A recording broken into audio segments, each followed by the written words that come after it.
Merhaba arkadaşlar, ben Elif Prenvise. Bebeğim örgülerim örgü kanalıma yeniden hoş geldiniz. Bugün yine sizlerin karşısında çok güzel bir modelle beraberim. Son zamanlarda çok moda olan yandan bağcıklı süeter modelleri var, biliyorsunuz. Yapraklı, tomurcuk yapraklı model uygulayarak arkadaşlar bu süeter modelini size anlattım. Çok da güzel oldu. 1,5 yumak iple beraber kocaman bir yelek çalışmış olduk arkadaşlar. Yani 3, 4, 5 yaş rahat kullanabilecek büyüklükte bir çalışma oldu. Birazdan en ve boy ölçülerini veririm. Yani 1,5 yumakla kocaman bir yelek çalışmış olduk ve çok keyifli bir çalışma oldu. Ben örerken çok keyif aldım. Çok güzel bir yaka çalışmamız var. Bakın ense kısmı. Böyle ensesi düşük bir çalışma, yani gelip çocuğun ensesine dayanmayacak. Kalıbıyla, sayılarıyla, örneğiyle, her şeyiyle çok güzel. Hele bu yapraklara bayılacaksınız. Modelin içindeki yaprak çalışmasını arkadaşlar bağcık kısmına da uyguladım. Bence çok havalı, çok da güzel olmuş oldu. Evet, ön tarafımız böyle yaprak çalışmalı. Bunun elbisesini, hırkasını çalışmıştık sizinle. Arka tarafı da düz ve lastik örgü arkadaşlar. Lastik çalışmamız tekstil tipi lastik, normal klasik tekli lastik çalışmadık. Bu sefer biraz bir değişiklik olsun istedim. İp olarak Lady Yarn'ın Baby Honey serisini kullandım. Modeli Instagram'da paylaştığımda ipin dokusu ve parlaklığı çok hoşunuza gitmişti. Bir sürü arkadaşım ipin markasını sordu. Gerçekten çok keyifle örülen, böyle şişte kayarak ilerleyen bir örgü ipi. Ben de bu iple yeni tanıştım ve çok beğendim. Zaman zaman da bu iple beraber örgülerimi örüyorum. Sizler de isterseniz Nako Elite Baby, Alize Baby Best, Kartopu Baby One, yani klasik ördüğümüz bebe ipleriyle de bunu örebilirsiniz. Modeli istediğiniz büyüklükte, istediğiniz yaşa uyarlayabilirsiniz arkadaşlar. Sadece en ve boy ölçüsü alarak kullanmış olduğunuz herhangi bir örnek, fark etmez bu ya da başkası, örnek modelinizin sayılarını ayarlayarak istediğiniz büyüklükte çok rahatça örebilirsiniz. Yani ben yetişkin içinde çok güzel bir çalışma olduğunu düşünüyorum. Evet arkadaşlar, şayet beğendiyseniz beğeni butonuna tıklamayı ihmal etmeyin. Ben arka kısmı şöyle bir tık daha uzun ördüm. İsterseniz siz aynı boyda da örebilirsiniz. Örgünün içerisinde zaten bunu belirttim arkadaşlar. Eğer uzun örmek istemiyorsanız lastik çalışmanızı buradan itibaren yapabilirsiniz diye belirttim. Ama ben böyle çalıştım. Eğer benim gibi birebir çalışmak istiyorsanız zaten baştan sona anlatımı var. Evet, hazırsak şimdi bu güzelliği örmeye başlayalım. Ama öncesinde modeli beğendiyseniz beğeni ve yorumlarınızı mutlaka bekliyorum. Özellikle örüp bitiren arkadaşlar, sizlerin yorumlarınızı herkesinkinden biraz daha fazla bekliyorum. Eğer farklı ip ve farklı yaşlara ördüyseniz mutlaka kaç yaşa, hangi iple ve kaç ilmekle ördüğünüzü paylaşırsanız çok sevinirim. Çünkü birçok arkadaşım yaş ve sayı soruyor. Birbirinize yardımcı olabilmeniz açısından bu tür yorumlar yaparak, paylaşımlar yaparak katkıda bulunursanız çok sevinirim. Evet, şimdi bu güzelliği örmeye başlayalım. Arkadaşlar, yelek çalışmamıza Yarnard'ın Baby Honey serisiyle başlayacağım. Anti peeling özelliği olan bebe örgülerimizde kullanabileceğimiz güzel bir örgü ipi, 100 gram ve 220 metre uzunluğunda. Fakat kalınlık olarak baktığımızda Nako Elite Baby'den bir tık ince arkadaşlar. Aynı ipi kullanmak istemezseniz, elinizde farklı ipler varsa yine Nako Elite Baby, Alize Baby Best, Kartopu Baby One gibi ipleri de kullanabilirsiniz. Klasik bebe örgü iplerinin tamamıyla örebileceğiniz bir model çalışması, orta kalınlıkta bir örgü ipi. Şiş numarası olarak 4 milimetre örgü şişi kullanacağım. Bu model biraz böyle dökümlü olabilmesi için özellikle 3,5 yerine 4 milimetre örgü şişi kullanacağım. Sizin de eliniz çok bol değilse 4 milimetre örgü şişiyle örgünüzü örebilirsiniz. Evet arkadaşlar, 4 milimetre örgü şişime tam 69 tane ilmek attım. Klasik ilmek atma tekniğinizle beraber 69 ilmek siz de atın. Tekstil tipi lastik çalışmasıyla önce bir etek lastiği çalışması yapacağız arkadaşlar.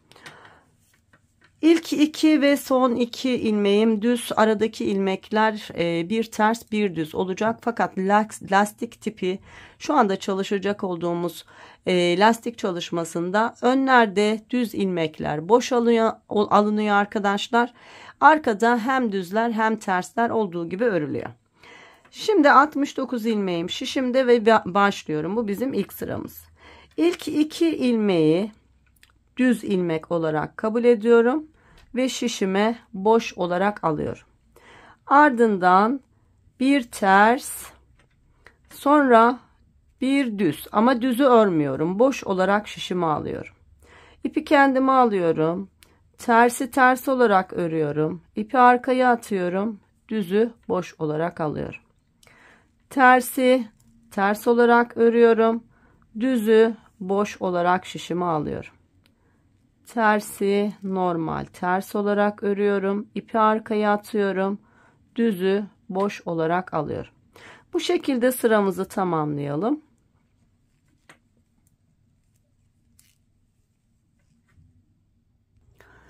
Evet, sıra sonuna yaklaştım. Son 3 ilmeğim kaldı. Bir düzden sonra sıradaki ilmeğim ters. Tersi ördüm. Sıra sonunda 2 ilmeğim var. Bu 2 ilmeğim düz olacak. O yüzden bunları boş olarak şişime aldım. Şimdi örgümüzün arka tarafında tersleri ters, düzleri düz olarak öreceğiz. Bakın, son 2 ilmeğim boştu, düz ilmeklerimdi.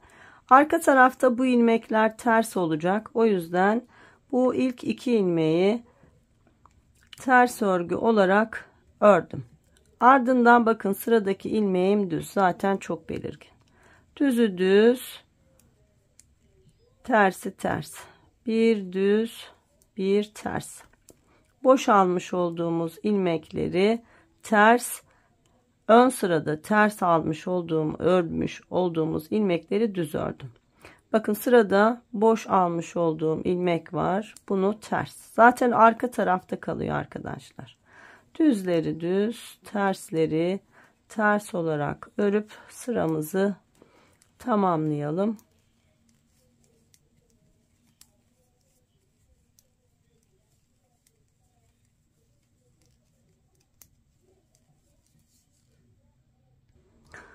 Evet, arka sırada da düzleri düz, tersleri ters olarak ilmeklerimin tamamını ördüm. Bakın, son 2 ilmeğim arka tarafta ters örgü.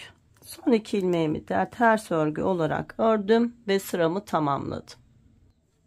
Evet, tekrar örgümüzün düz tarafındayız. Hep aynı şeylerin tekrarını yapacağız ta ki istediğimiz lastik uzunluğuna ulaşana kadar. Bakın, şimdi düz tarafta zaten çok belirgin oldu. Düz ilmeklerimiz. İlk 2 ilmeğim düz ve bu ilk 2 ilmeği boş olarak şişime alıyorum. Ardından ipi kendime alıyorum. Bakın, ters ilmeğim burada.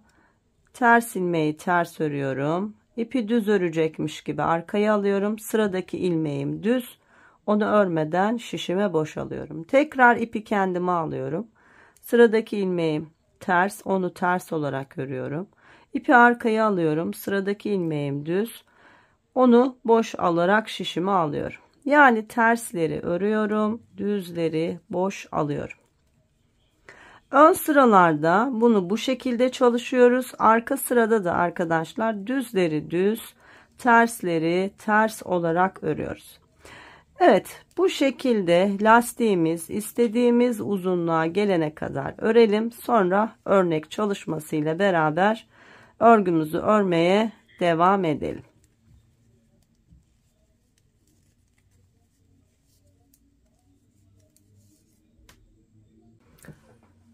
Arkadaşlar, lastik çalışmamı ördüm. Bakın, şu düz ilmekleri örgümüzün ön tarafında saydığımızda 1, 2, 3, 4, 5, 6, 7, tam 8 kez tekrarlamış oldum. Yani 16 sıra örgümü örmüş oldum. Toplamda kaç santim olduğunu da söyleyeyim.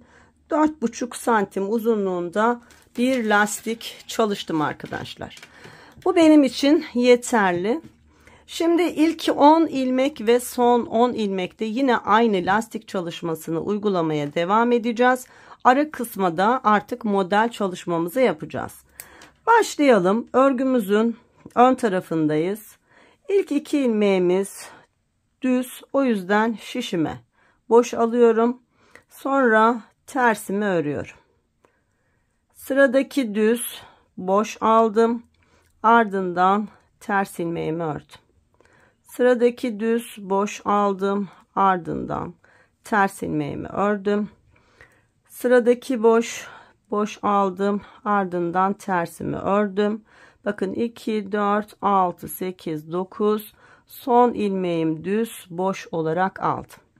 Ardından düz örgülerle birlikte son 10 ilmeğim kalana kadar düz örgülerle ilmeklerimi örüyorum. 3, 4, 5, 6, 7, 8, 9, 10, 11, 12, 13, 14, 15, 16, 17, 18, 19, 20, 21, 22, 23, 24, 25, 26, 27, 28, 29, 30, 31, 32, 33, 34, 35, 36, 37, 38, 39, 40,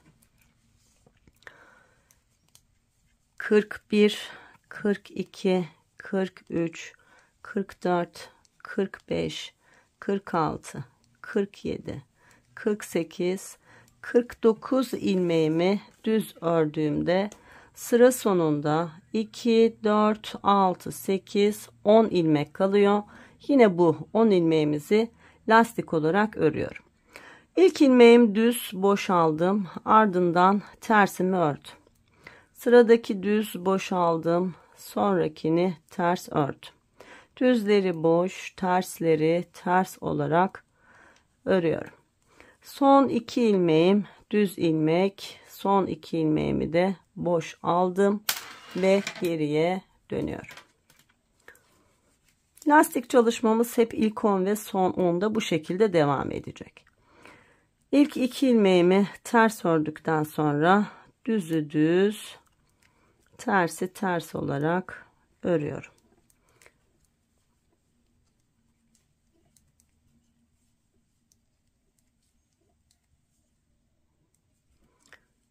Sayalım. 2, 4, 6, 8, 10 ilmek lastiğimi ördükten sonra yine 49 ilmeğimi ters örgü olarak örgümün arka tarafında öreceğim. Son 10 ilmeğim yine lastik çalışmam. Lastiğimi de düzleri düz, tersleri ters.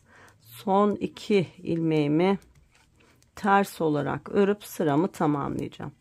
Evet, sıralarımızı tamamlayalım. Evet, ters örgülerden sonra son 10 ilmeğimi de lastik çalışarak sıramı tamamladım ve örgümün ön tarafındayım. Bakın şimdi arkadaşlar, ilk 10 ve son 10 ilmeğim lastik, arada düz ilmeklerim var. Şimdi bu sırada artık örnek kurulumu yapacağız. Yine lastik çalışmasıyla örgümüze başlıyoruz. İlk 2 ilmeğimiz düz, sonra tersi örüp düzü boşalıyoruz. Tersi ör, düzü boşal. Tersi ör, düzü boşal. Tersi ör, düzü boşal. Sayalım. 2, 4, 6, 8, 10 ilmeğimizi çalıştık. Şimdi çok yavaş bir şekilde örnek kurulumunu beraber yapalım.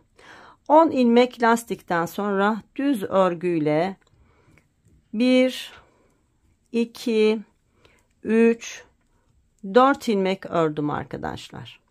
Ardından sıradaki 2 ilmeği soldan sağa doğru birlikte örerek kestim. Sonra bir doladım. Sıradaki ilmeği ördüm. Tekrar bir doladım. Sıradaki 2 ilmeğin yönleri tersse benim gibi önce yönlerini düzeltip sonra sağdan sola doğru birlikte örerek kestim. İlk model çalışmamı yaptım. Ardından düz örgülerle 1, 2, 3, 4, 5, 6, 7 ilmek ördüm. İkinci model çalışmama başlıyorum. Aynı şeylerin tekrarı olacak. Sıradaki 2 ilmeği soldan sağa doğru birlikte ördüm. Bir dola, bir ilmek düz ör, tekrar bir dola. Sıradaki 2 ilmeğin yönünü değiştirerek sağdan sola doğru 2 ilmeği birlikte ör. Ardından 7 ilmek düz. 1, 2, 3, 4, 5, 6, 7 ilmek düz ördüm. Üçüncü model çalışmamı yapacağım. Sıradaki 2 ilmeği soldan sağa doğru birlikte ör. Bir dola, bir ör, bir dola. Sıradaki 2 ilmeği sağdan sola doğru birlikte ör. Üçüncü çalışmayı yaptık. Tekrar 7 ilmek düz örüyoruz. 1, 2, 3, 4, 5, 6, 7 ilmek düz ördüm. Tekrar sıradaki 2 ilmeği soldan sağa doğru birlikte ör. Bir dola, bir ör, bir dola. Sıradaki 2 ilmeğin yönünü değiştir. Sağdan sola doğru birlikte ör. Ardından 4 düz ilmek örüyorum. 1, 2, 3, 4. Şimdi bakın sıra sonunda 2, 4, 6, 8, 10 ilmeğim var. Bunlar lastik ilmeklerim. İlki düz ilmek boş aldım. Ardından bir ters, bir boş, bir ters, bir boş, bir ters, bir boş, bir ters ve 2 boşla beraber sıramı tamamladım. Arkadaşlar örgümüzün arka tarafında ilk 10 ve son 10 ilmeğimiz lastik örgü, düzleri düz, tersleri ters örüyoruz. Arada kalan ilmeklerin 49 ilmeğin tamamını da ters örgü olarak örelim ve sıramızı tamamlayalım. Evet, ters sıramı tamamladım. Tekrar örgümün düz tarafındayım. Modelimizin ikinci kurulumunu yapacağız. Bakın 1, 2, 3, 4 yapraktan oluşan çalışmalarımız burada. Daha önce hırkada ve elbisede örmüş olduğumuz yaprak çalışmasının aynısı ve şu görmüş olduğunuz bakın bu ilmekler ana ilmeklerimiz. Şimdi başlayalım yine. Lastik örgüyle başlıyoruz. İlk 2 ilmek boş, sonra tersi ters, düzü boş alıyorum. Tersi ters örüyorum, düzü boş alıyorum. Evet, bu şekilde lastik çalışmamı tamamladım. Bakın 2, 4, 6, 8, 10. Ardından 4 tane ilmek düzle örgüye başlamıştık. Şimdi bu sırada 3 düzle başlıyoruz. 1, 2, 3 düz ilmek ördüğümde bakın daha önce 2 ilmeği birlikte örmüş olduğum ilmeğim bu. Onun önündeki ilmekle bu ilmeği soldan sağa doğru birlikte örerek kesiyorum. Ardından bir düz ilmek örüyorum. Burası benim ana ilmeğim. Ana ilmeği gördüm, bir doladım. Ana ilmeği ördüm, bir doladım. Bir düz ilmek ördüğümde bakın kesim yaptığım ilmek burada. Bu ilmek ve yanındaki ilmeğin yönlerini değiştirdim. 2 ilmeği birlikte ördüm. 7 ilmek düz örüp örnek kurmuştuk. Şimdi sağ ve sola doğru ilmeklerimiz eksildiği için arkadaşlar şu aradaki ilmek sayımızda her düz sırada 2 ilmek eksiliyor. Daha bir önceki sırada burada 7 düz ilmeğimiz vardı. Artık bu 5'e düştü.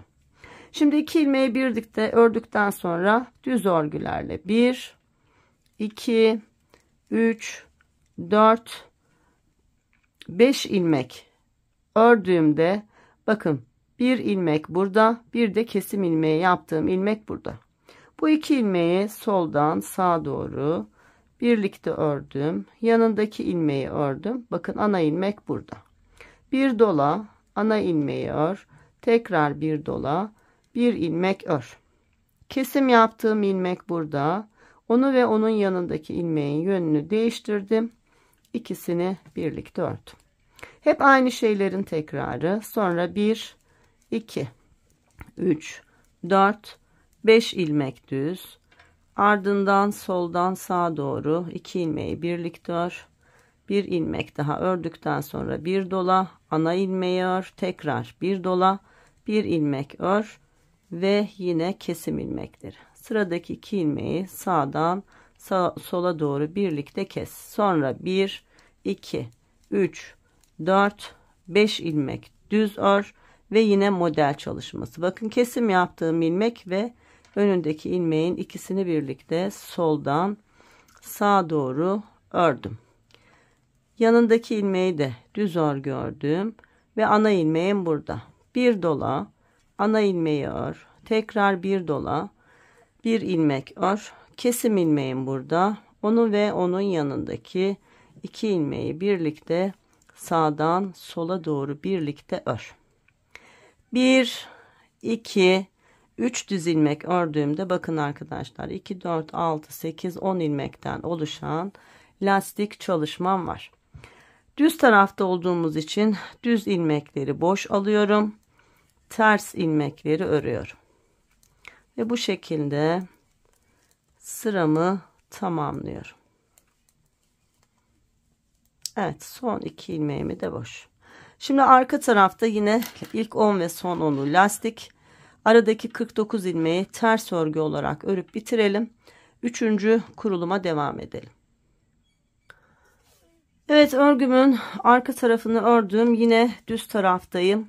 Bakın ilk 10 ilmeğimi lastik örgü olarak ördüm. Şimdi model çalışmasına devam ediyoruz. Bakın 2, 4, 6, 8, 10.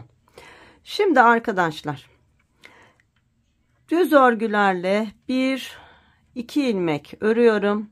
Bakın kesim yaptığım ilmek burada. Onun önündeki ilmekle ikisini birlikte soldan sağa doğru ördüm. Ardından 1, 2 ilmek düz ördüğümde ana ilmeğim burada. Bir dola, ana ilmeği ör. Tekrar bir dola, 1, 2 ilmek düz ördüm. Bakın yine kesim yaptığım ilmek burada. O ve onun yanındaki ilmeğin yönünü değiştirdim. Sağdan sola doğru birlikte ördüm. Bakın yaprak çalışmamız artık iyice belirgin olmaya başladı. Yine aradaki sayılarımız azaldı. 5 ilmekten 3 ilmeğe düştü arkadaşlar. Örelim. 1, 2, 3 ilmek ördüğümde bakın bir önceki kesim yapmış olduğum ilmek ve önündeki ilmek. Soldan sağa doğru birlikte ördüm. Ardından 2 düz ilmek ördüm. Ana ilmeğim burada. Bir dola, ana ilmeği ör. Tekrar bir dola, 1, 2 düz ilmek ördükten sonra kesim ilmeğim burada. Onu ve onun yanındaki ilmeğin yönünü değiştirerek sağdan sola doğru birlikte örerek kestim. Yine 1, 2, 3 düz ilmek ördüm. Sıradaki 2 ilmeği birlikte ör. 1, 2 ilmek ör. Bir dola, ana ilmeği ör. Tekrar bir dola, 1, 2 ilmek ördükten sonra sıradaki 2 ilmeğin yönünü değiştir ve kes. Tekrar 1, 2, 3 ilmek ördüm. Sıradaki 2 ilmeği birlikte ördüm. 1, 2 ilmek ördüğümde bakın ana ilmek burada. Bir dola, ana ilmeği ör. Bir dola, 1, 2 düz ilmek ördükten sonra kesim ilmeğim burada. sıradaki 2 ilmeğin yönünü değiştir ve birlikte ör. 1 2 düz ilmek ördüm ve 2 4 6 8 10 ilmekten oluşan lastik çalışmamdayım. Düz sıram olduğu için düzleri boş, tersleri ters örüyorum. Düzleri boş şişime alıyorum ve tersleri örüyorum. Son 2 ilmeğim düz, boş alarak bitirdim. Evet, arka tarafta lastiği ve ters örgüleri örelim. Yine ön tarafta devam edelim. Evet, tekrar ön taraftayım. İlk 10 ilmekten oluşan lastik örgümü ördüm.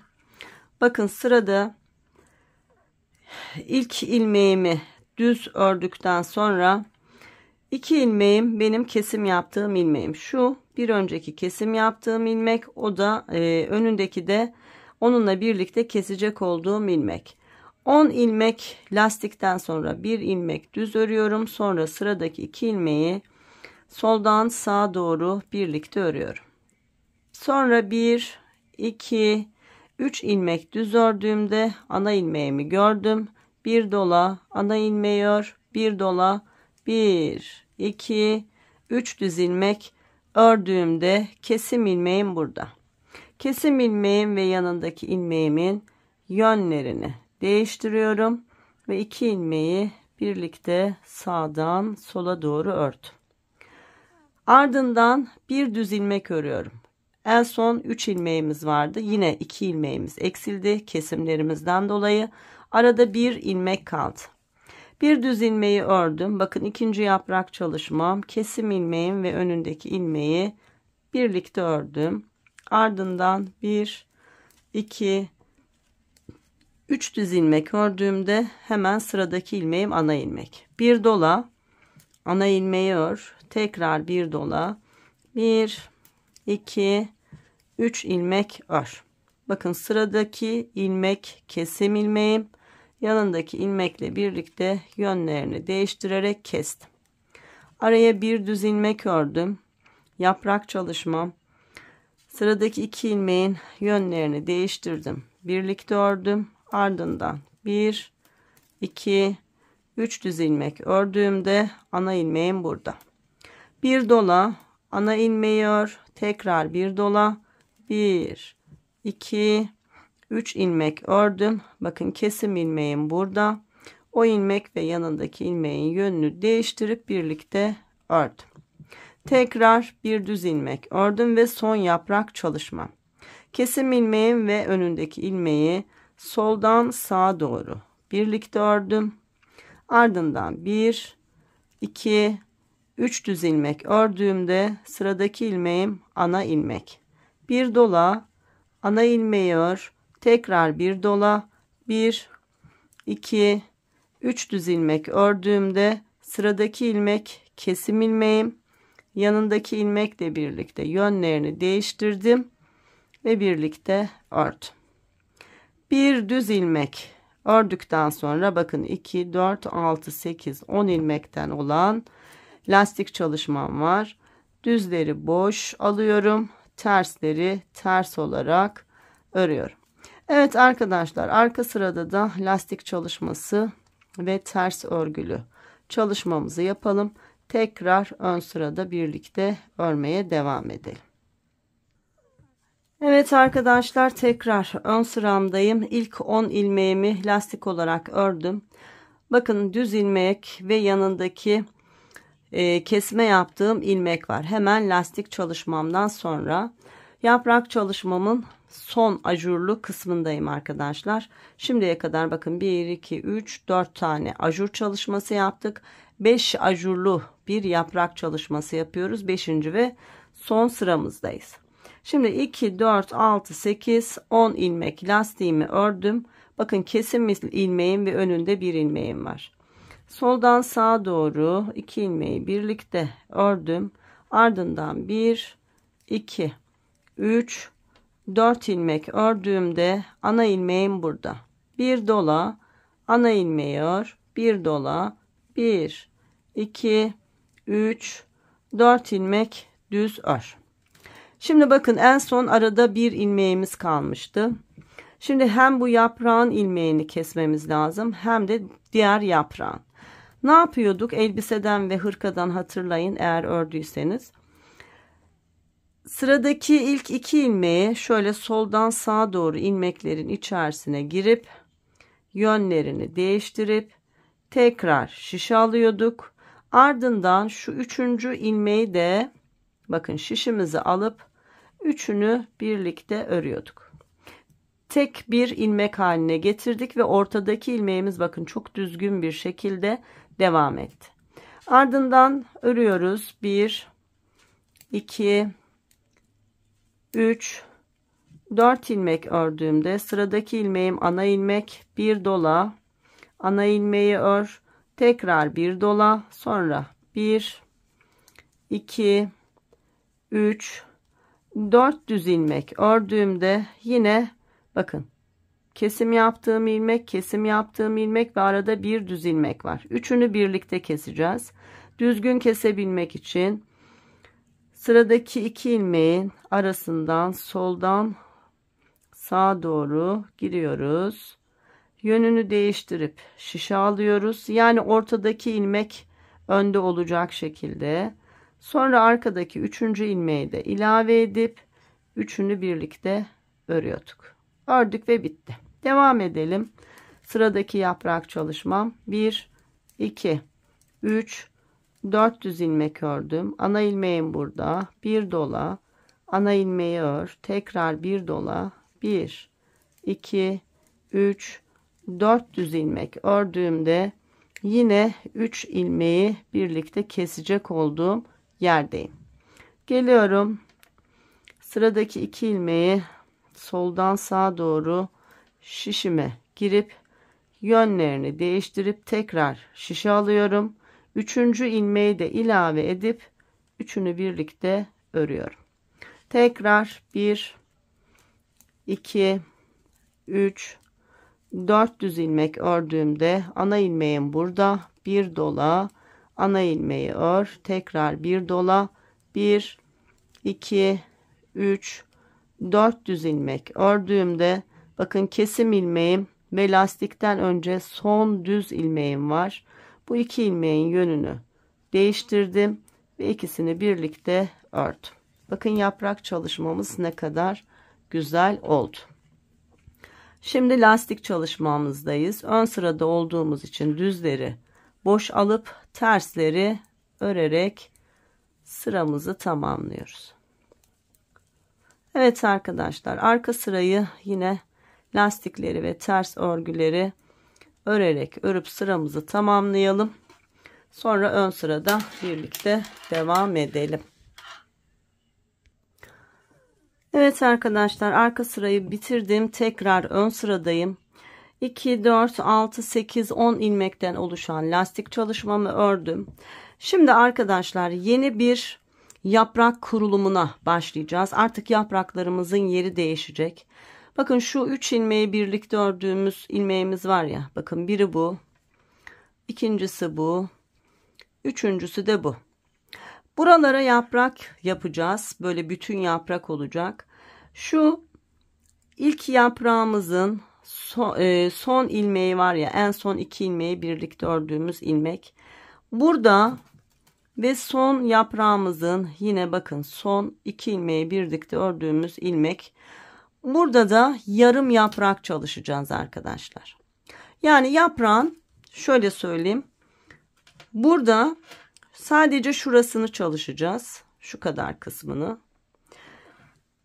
Diğer tarafta da sadece şurayı çalışmış olacağız arkadaşlar. Hemen kurulumu göstereceğim. Sonrasında hep aynı şeylerin tekrarı olacak. Şimdi 10 ilmeğimizi ördükten sonra bakın yarım yaprağımın ana ilmeği bu. Diğer tarafını çalışacağız. Bu tarafımız lastik olduğu için burada işlem yapamıyoruz. Ana ilmeği örüyorum. Ardından ne yapıyorduk? Ana ilmeğin öncesinden ve sonrasından dolama yapıyorduk. Öncesine yapamıyoruz yarım olacağı için. Sonrasına dolama yapıyorum. Ana ilmeği düz ördüm. Sonra bir doladım. Sıradaki 2 ilmeğin yönünü değiştirerek birlikte ördüm.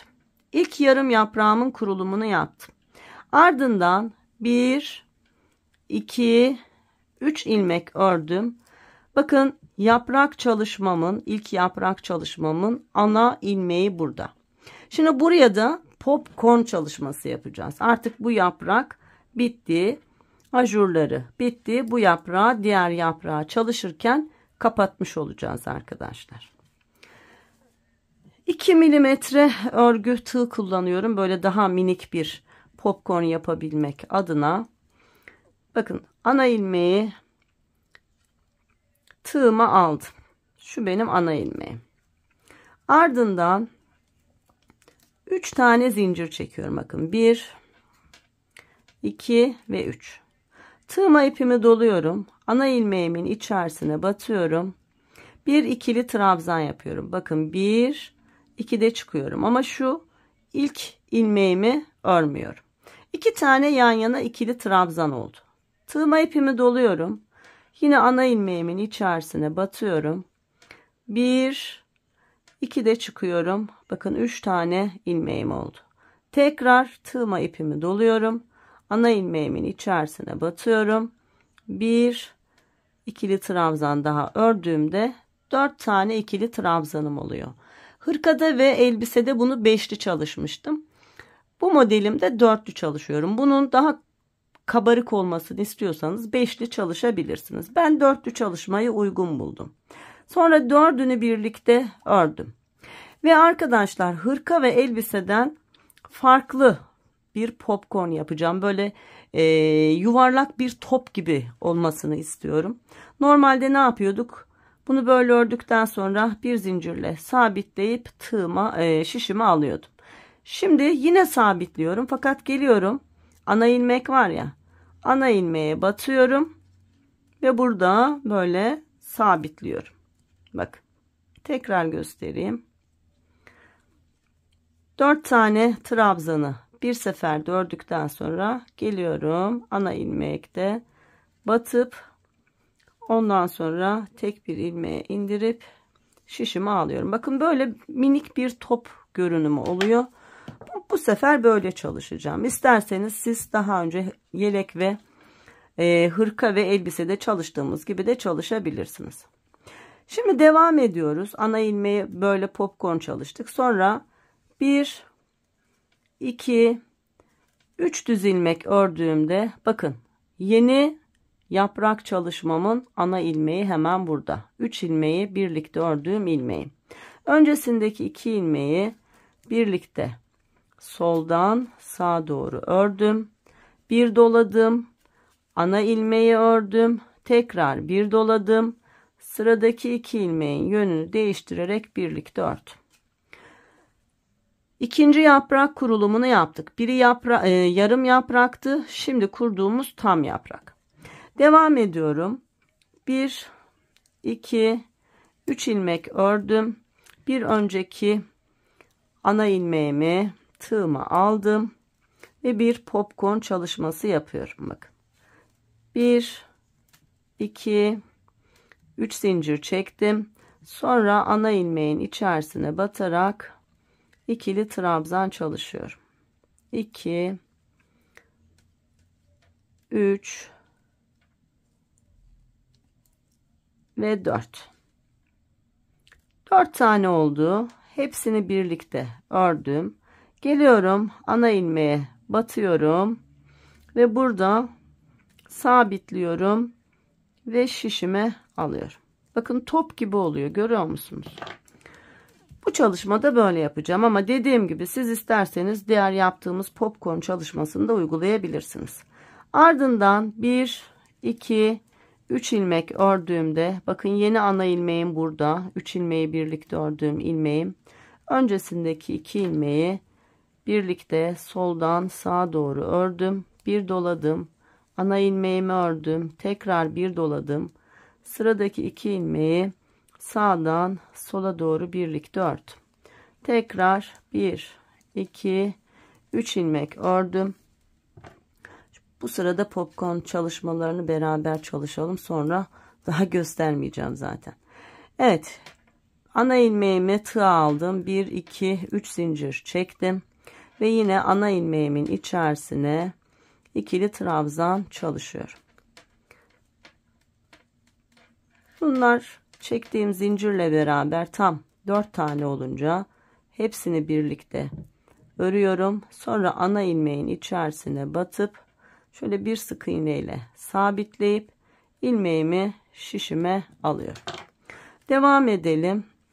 Tekrar 1 2 3 ilmek ördüğümde bakın bir sonraki ana ilmeğim bu. 3 ilmeği birlikte ördüğüm ilmek. Öncesindeki 2 ilmeği soldan sağa doğru birlikte ördüm. Bir doladım. Ana ilmeği ördüm. Tekrar bir doladım. Sıradaki 2 ilmeğin yönlerini değiştirerek birlikte ördüm. Yeni yaprak kurulumu yaptık.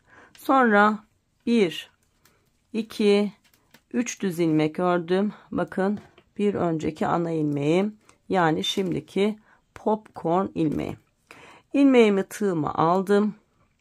1 2 3 zincir çektim. Ana ilmeğimin içerisine ikili trabzan çalışmaya başladım.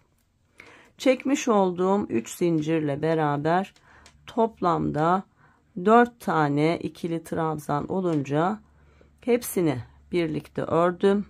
Geldim ana ilmeğimin içerisine batıp bir sık iğne ile sabitledim ve ilmeğimi şişime aldım. Devam ediyoruz. 1 2 3 ilmek ördüm. Bakın son ana ilmeğimiz, son yarım yaprağımız. Ana ilmek burada. Öncesindeki 2 ilmeğin yönünü değiştirerek birlikte ördüm. Bir doladım. Ana ilmeğimi ördüm ve lastik çalışmam başlıyor.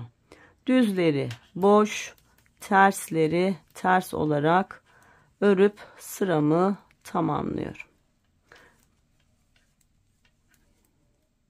Arkadaşlar bir sonraki sırayı da göstereceğim. Ondan sonra hep bu şekilde örmeye devam edeceğiz. Yani yeni kurulumumuzda bakın bir burada, bir burada yarım yaprağımız var. 1 2 3 tane de tam yaprak çalışmamız var. Şimdi arka sırayı yine lastik ve ters örgüleri örüp bitirelim. Evet arkadaşlar, arka sırayı ördüm geldim. Şimdi bakın 2 4 6 8 10 ilmek lastiğimi ördükten sonra hemen sıradaki ilmeğim ana ilmek. Bu tarafa bir şey çalışamıyoruz. Ne yapıyoruz? 10 ilmek lastikten sonra ana ilmeğimizi düz olarak örüyoruz. Ana ilmeği ördükten sonra bir dola, bir düz ilmek ör. Bakın kesim yaptığım ilmek burada. Yanındaki ilmekle beraber yönlerini değiştirdim ve birlikte ördüm. Yarım yaprak oluşmaya başladı.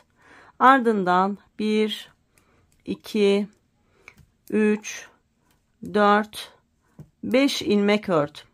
Bakın yine sayılar aynı olmaya başladı. Çünkü aynı şeylerin tekrarını yapıyorum. Bir yaprakla diğer yaprak arasında 5 ilmeğim kaldı. Bakın kesim yaptığım ilmek burada.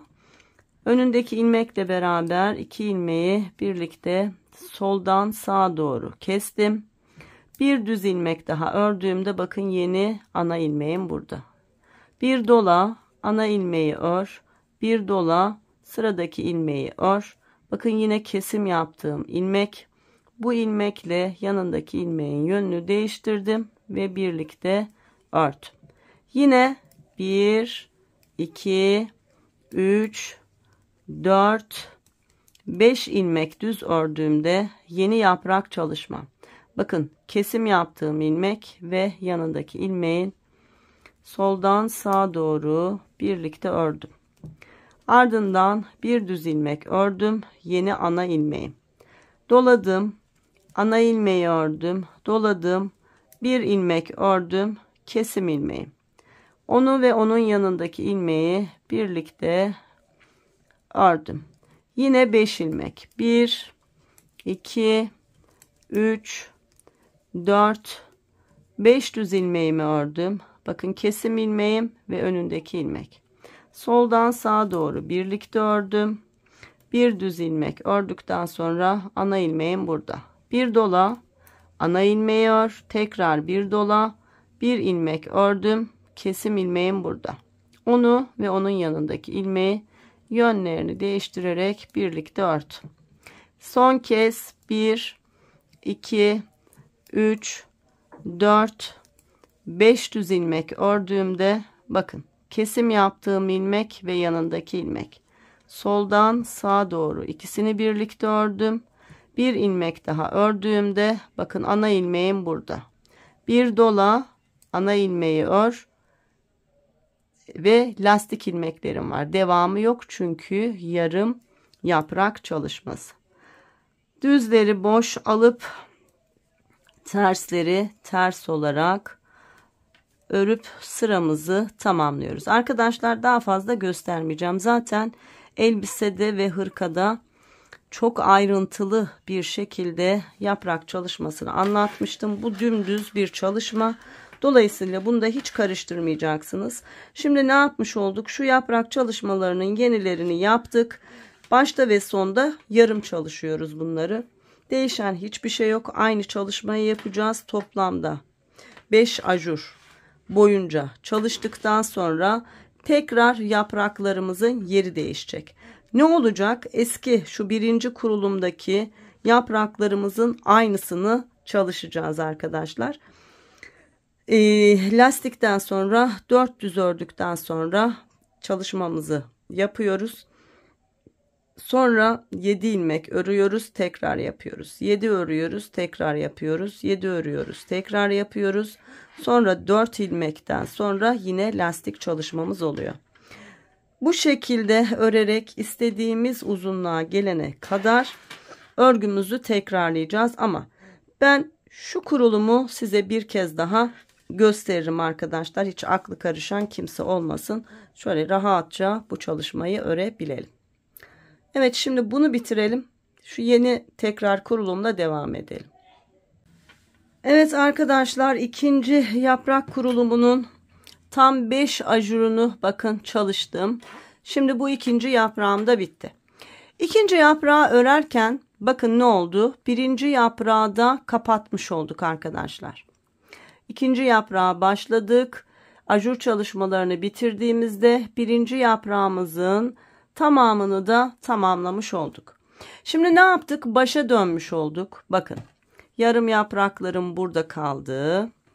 Tekrar ana ilmeklerim, bakın şu ilmek yine ana ilmeğim, bakın 1, 2, 3 ve 4 tane yaprağımın ana ilmekleri belli oldu. Şimdi başlayalım. Birlikte çalışalım. Şu ilk ana ilmeğin olduğu yere ajur çalışması yapmayacağım. Normalde ana ilmeklerimize ajur çalışması yapıyoruz ya. Burası kenarda olduğu için yapmayacağım arkadaşlar. Yani bilmiyorum, yapsam güzel olur mu? Çok da emin olamıyorum. Belki de güzel de olabilir. Yani siz güzel olur diye düşünüyorsanız siz yapın. Ben yapmayacağım. Kararımı verdim. Son karar. Evet, şimdi düzleri boş, tersleri örerek önce lastik çalışmamı tamamlıyorum.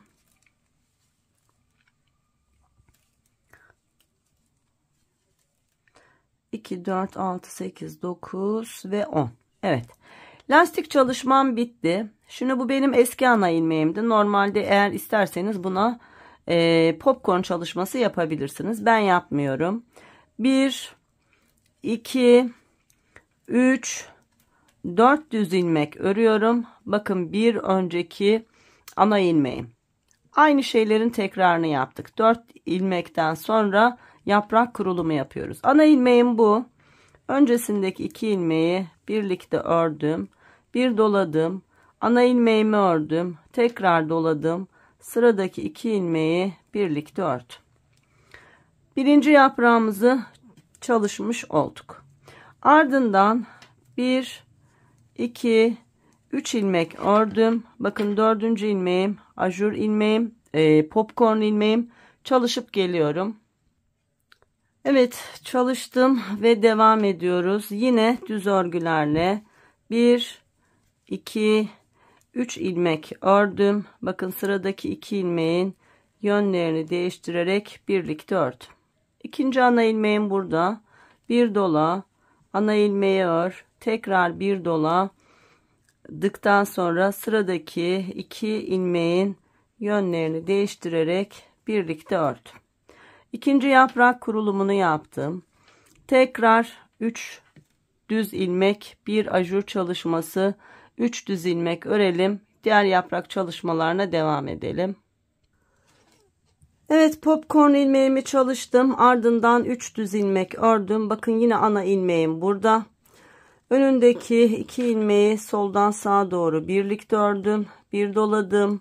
Ana ilmeğimi ördüm. Tekrar bir doladım. Sıradaki 2 ilmeğimin yönünü değiştirerek birlikte ördüm. Tekrar 1, 2, 3 düz ilmek ördüğümde bakın popcorn ilmeğim burada. Yine çalışıp geliyorum. Evet, popcorn ilmeğimi çalıştım. Ardından 3 düz ilmek ördüm ve bakın ana ilmeğim burada. Son yaprak kurulumumuz. Ana ilmeğimin öncesindeki 2 ilmeği birlikte ördüm. Bir dola, ana ilmeği ör, tekrar bir dola. Sıradaki 2 ilmeği birlikte ör. Bakın 1, 2, 3, 4 ilmek düz ördükten sonra 10 ilmekten oluşan lastik çalışmam var. Düzleri boş alıyorum. Tersleri ters olarak örüyorum ve sıramı tamamlıyorum. Arkadaşlar, yeni kurulumu da size gösterdim. Bundan sonra hep aynı şeylerin tekrarını yaparak örgümüzün yaka kısmına kadar hep aynı çalışmaları yaparak devam edeceğiz arkadaşlar. İstediğimiz ölçüye kadar ulaşsın, sonra yine birlikte yaka çalışmasıyla devam edelim. Arkadaşlar, yaprak çalışmamı bakın 1, 2, 3, 4. kez çalıştım. Bakın 1, 2, 3, 4, 5 tane ajurlu çalışmayı yaptım. Bu benim için yeterli bir uzunluk olmuş oldu. Kaç santim hemen söyleyeyim. Tam 28,5 santim uzunluğunda bir örgü örmüş oldum. Şimdi arkadaşlar, daha yaprak kurulumu yapmayacağız. Şöyle devam edeceğiz. 5 tane ajurlu çalışmadan sonra popcornlarımızı çalışarak artık yaprağımızı bitireceğiz. Örgümün ön tarafında 10 ilmeğimi lastik çalışması yaptıktan sonra düz örgülerle beraber örgümü örüyorum.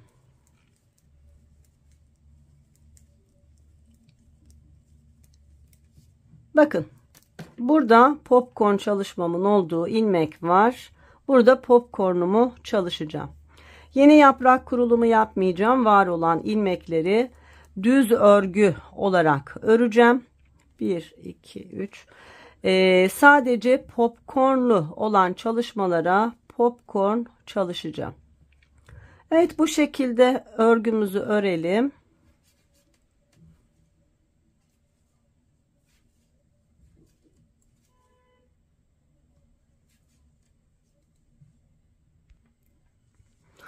Evet arkadaşlar, bakın popcorn çalışmalarımı yaptım. Aradaki ilmeklerin tamamını da düz örgü ördüm. Son popcorn çalışmamdan sonra yine son 10 ilmeğim lastik kısmıma kadar düz örgülerle beraber örgümü örüyorum. Sonra lastik çalışmamla beraber sıramı tamamlıyorum.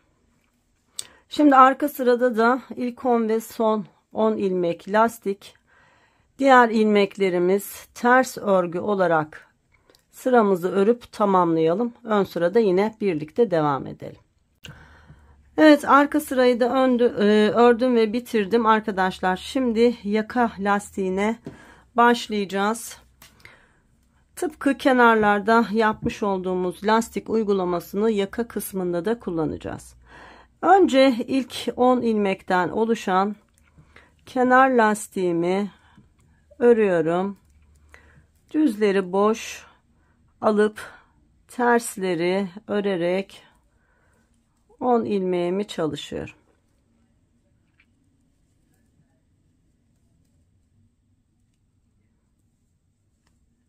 Evet. 2, 4, 6, 8, 10 ilmeğimi çalıştım. Şimdi araya 3 tane düz ilmek örüyorum. 1, 2, 3. Ve tekrar lastik çalışmasına başlayacağız. Burası bizim omuz kısmımız olacak. Burada kullanacağımız şu anki lastiklerin bir kısmını da omuza ilave edeceğiz. Ama önce yaka çerçevemizi oluşturacağız. 10 ilmek lastikten sonra 3 ilmek düz ördük. Sonra yine lastiğe başlıyoruz. Bakın. İlk ilmeğimi düz olarak kabul ediyorum. Düz lastikle başlıyoruz. Düz kabul ettiğim ilmeği şişime boş alıyorum. Ardından sıradaki ilmeği ters örüyorum. Tekrar bir ilmek düz ama şişime boş alıyorum. Bir ters. Düz ilmeği boş aldım. Ters ilmeği örüyorum. Bu şekilde sıra sonunda 13 ilmeğim kalana kadar 10 ilmeğim lastik, ondan sonra 3 ilmek kalana kadar bu şekilde lastik çalışmalarımızı uygulayalım.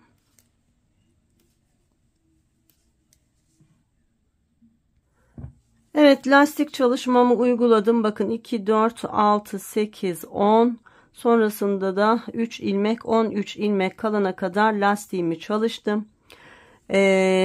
Fakat arkadaşlar şurada şöyle bir şey yapacağız. Bakın son lastik ilmeğim tersle bitti. Bunun tersle değil düzle bitmesi lazım. Bakın şu düzden sonra sıradaki ters. O yüzden bunu eşitleyebilmek adına bakın sıradaki şu düzle bittim. Sıradaki 4 ilmek kalmış oluyor. 3 ilmek kalmıyor. 2 ilmeği birlikte düz olarak ördüm ve bir eksiltme yaptım burada. Buradaki lastik çalışmamın düzle başlayıp düzle bitmesi için bunu yaptım. Aynı zamanda şuradaki 3 düz ilmeğin aynısı burada olabilmesi için 2 ilmeği birlikte ördüm. Yani bir ilmek eksilttim.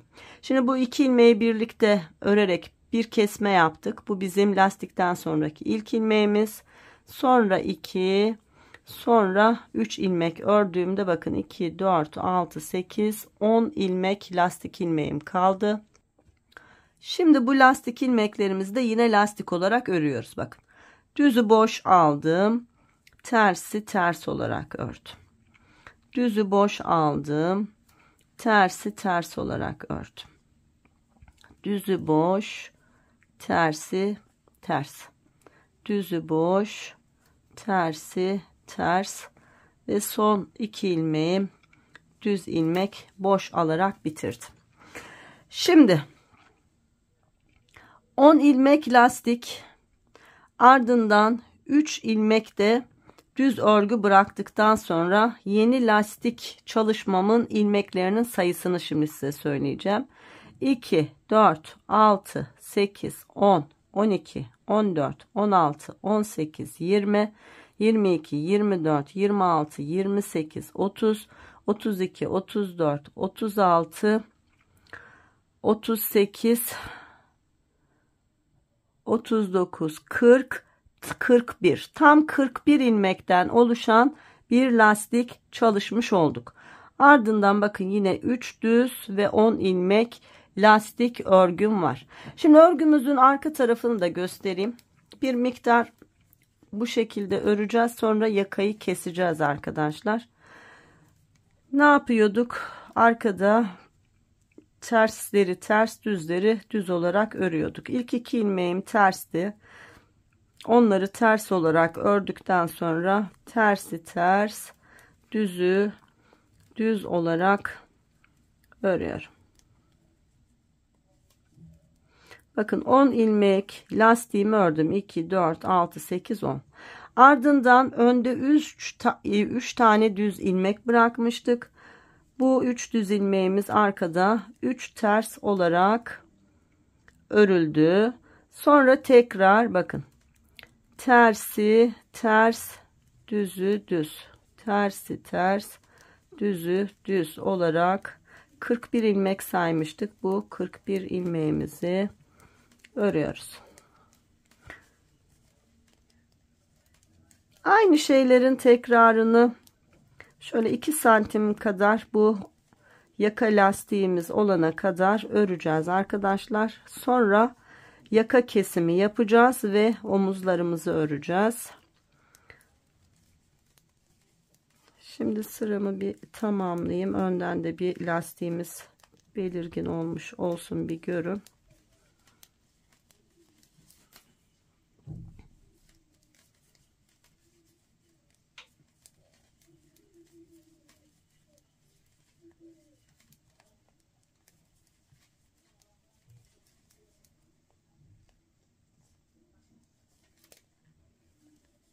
Tersleri ters, düzleri düz olarak ördüm. Tam 41 ilmek saymıştık.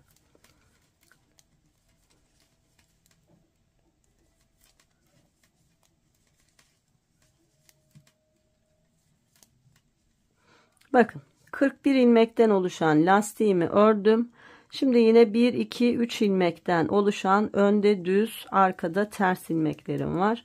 Bu 3 ilmeği de ters ördükten sonra kenar lastiğimin de 10 ilmeğini düzleri düz, tersleri ters olarak örüp sıramı tamamlıyorum.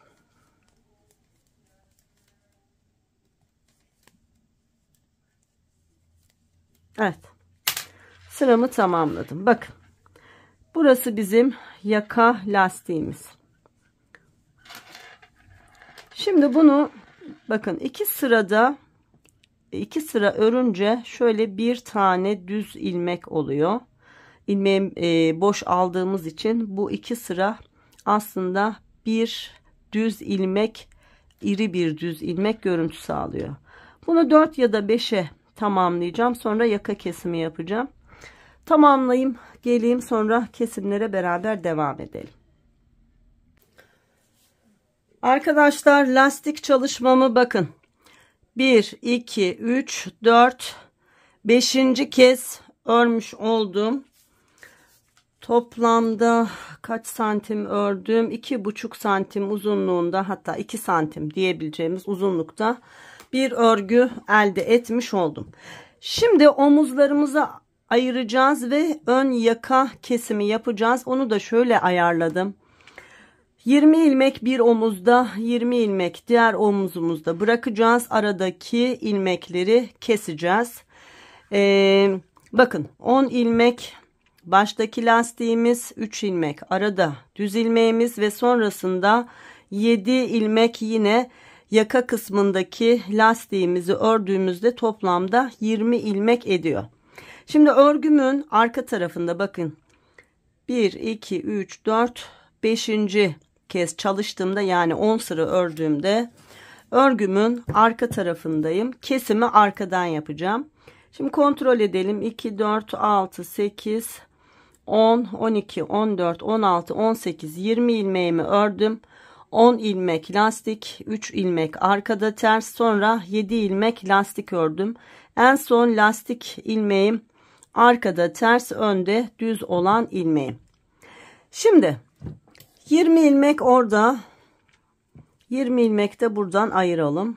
2, 4, 6, 8, 10, 12, 14, 16, 18, 20. Evet. Arada kaç ilmeğimiz kaldı? 2, 4, 6, 8, 10, 12, 14, 16, 18, 20, 22, 24, 26, 27 ilmeğimiz var. Arada, bu aradaki ilmekleri keseceğiz.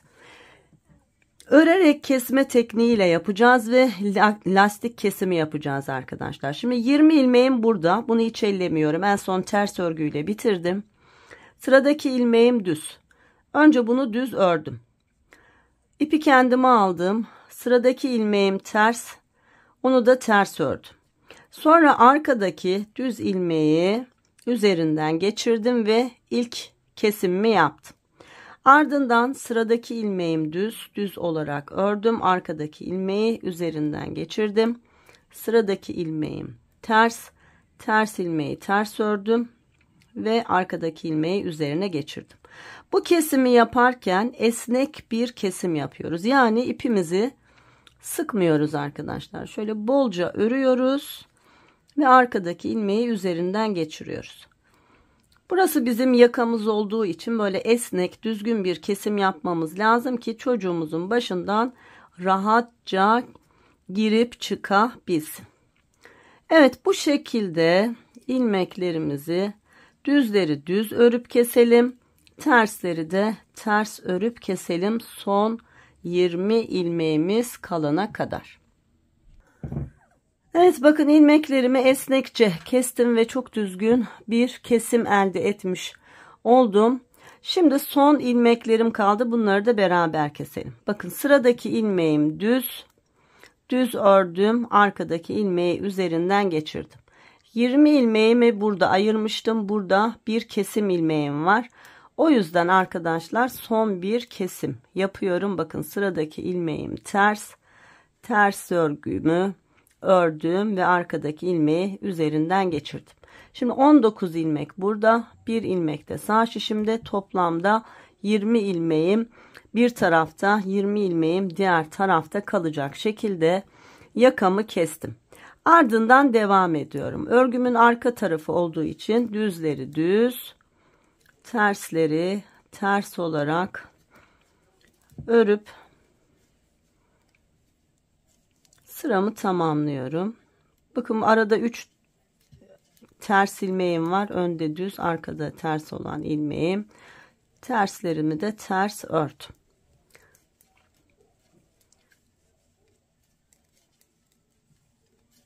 Evet, lastik örgümle beraber sıramı tamamlamış oldum. Şimdi arkadaşlar arka ense kısmımıza kadar artık omuzlarımızı öreceğiz. Her iki omuzu da ayrı ayrı örmemiz lazım. Arzu ederseniz var olan ipinizin, şayet benim gibi içinden ipini kullanıyorsanız şu dışarıdaki ipi buraya bağlayabilirsiniz. Sıra sayınızı karıştırmadan örebilirsiniz. Ama İsterseniz omuzun birini bitirip sonra diğerini de örebilirsiniz. Nasıl arzu ederseniz öyle yapabilirsiniz. Ben her iki tarafı birlikte öreceğim. Bakın nasıl yapacağımı göstereyim size. 10 ilmek lastik örgümü örüyorum. Ön sırada olduğum için düzleri boş alıyorum. Sadece tersleri örüyorum.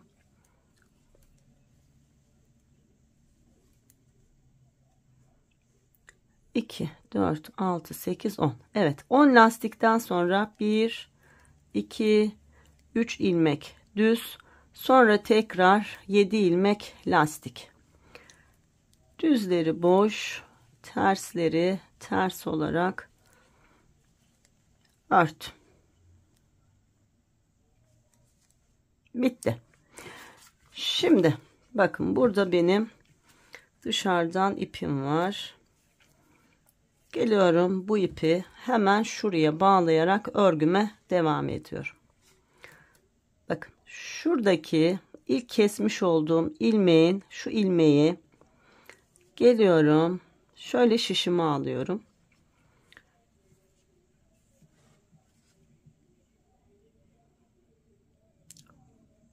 Ve bu iki ilmeği, bakın bu iki ilmeği şişime boş alıyorum. İlk ilmeğim düz ve lastik örgü olduğu için bunu örmüyorum. İkinci ilmekte ters örgüyle beraber lastiğimi örüyorum. Bakın düzleri boş, tersleri ters. Düzleri boş, tersleri ters. Düzleri boş. Ardından 3 düz ilmeğim var. 1, 2, 3. Sonra tekrar lastik örgüm. Düzü boş, tersi ters. Örerek sıramı tamamlıyorum. Şimdi arka sırayı da göstereyim, o ipimi nasıl bağladığımı. Belki anlamayan arkadaşlar olmuştur. Son 2 ilmeğim düz olduğu için şişime boş aldım. Şimdi iki omuzu birlikte örmüş olacağız hiç şaşırmadan. Arka sırada ilk 2 ilmeğimi ters örerek başladım. Sonra düzü düz, tersi ters olarak örüyorum.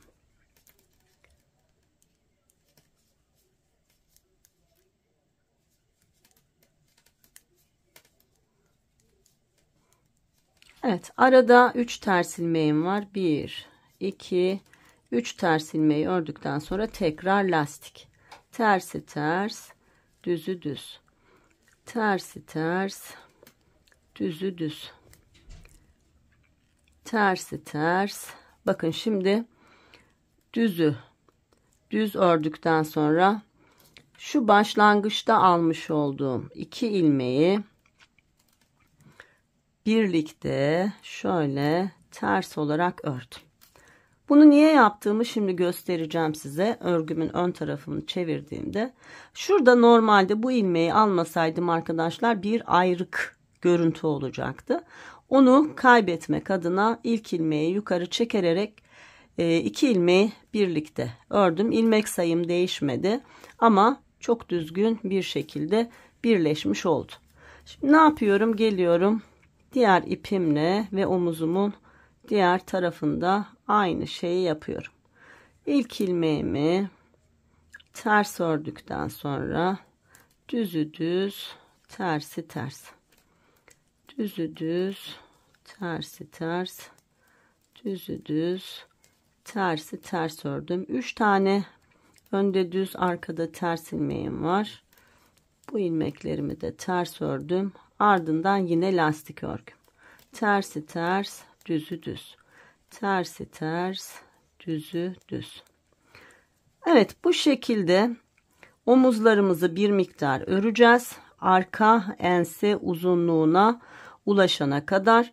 Sonra arkadaşlar arka bedeni örerek devam edeceğiz. Hiç kesim, dikim yapmayacağız. Bütün bir çalışma olacak ve çok da güzel olacak arkadaşlar. Şu bağlamış olduğum ipim var ya. Bakın, bağlantı ip. Bunu da hemen şuradan tığımın yardımıyla önce düğümleyerek sabitleyeceğim. Sonra örgümün içerisinden gizleyeceğim. Fazlasını keseceğim. Bakın. Sabitledim. Sonra örgümün içerisinden yürütüyorum.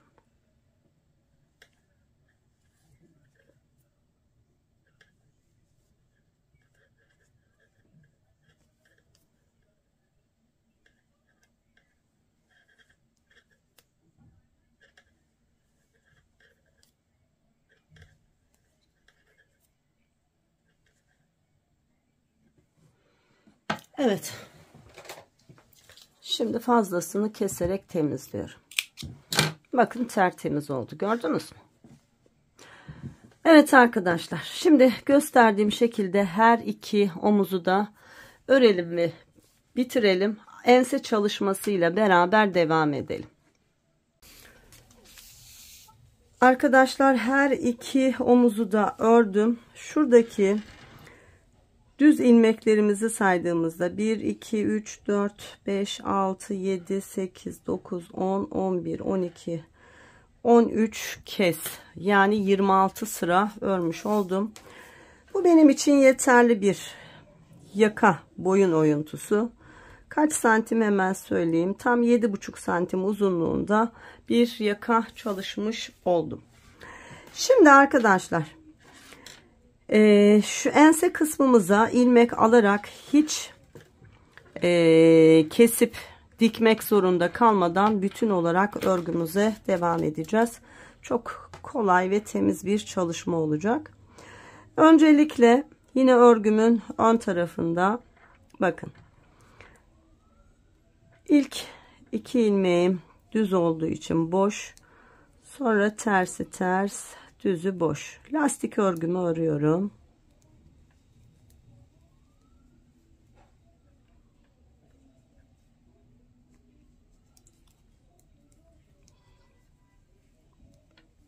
Sonra aradaki 3 düz ilmeği yine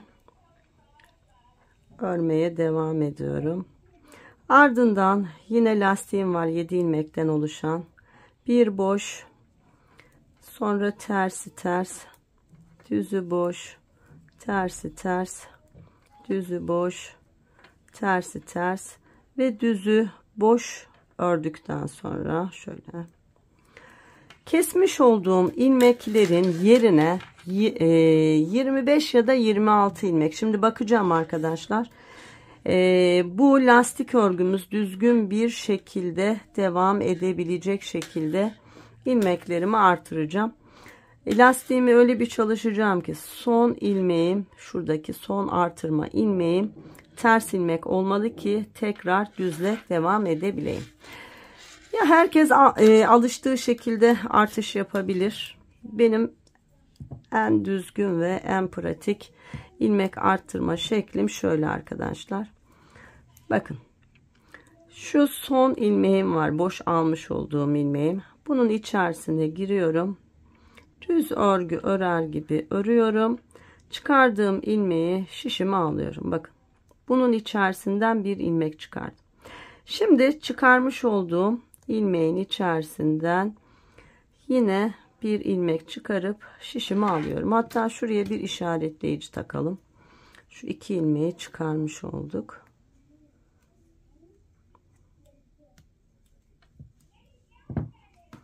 Evet, bu aynı şekilde devam edeceğim. Bakın, her çıkarmış olduğum ilmeğin içerisine batıp bir ilmek çıkartıyorum. İlmeğe batıyorum. Düz örgü örer gibi örüyorum. Çıkardığım ilmeği şişe alıyorum. Bu çıkarmış olduğunuz ilmekler sıkı olmasın arkadaşlar. Fakat çok bol da olmasın. Şimdi bu şekilde ilmeklerimizi çıkaralım. Toplamda kaç ilmek çıkardığımı size hemen söyleyeceğim.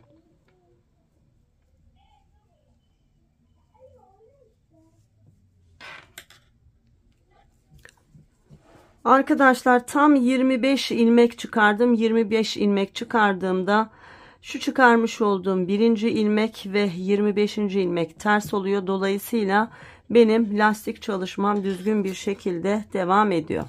Bakın, ikinci omuzdaki ipim ayrıydı. Üst kısımdaki ipi bağlamıştım. Onu biraz uzun bırakarak kestim.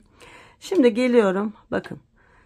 25 ilmek artırdıktan sonra örmeye devam ediyorum. Burada ikinci omuzumun ilk ilmeği düz, o yüzden boş alıyorum. Ardından tersleri ters, düzü düz olarak düzü boş olarak örüyorum. Tersleri örüyorum, düzleri boş alıyorum. Tersleri örüyorum, düzleri boş alıyorum.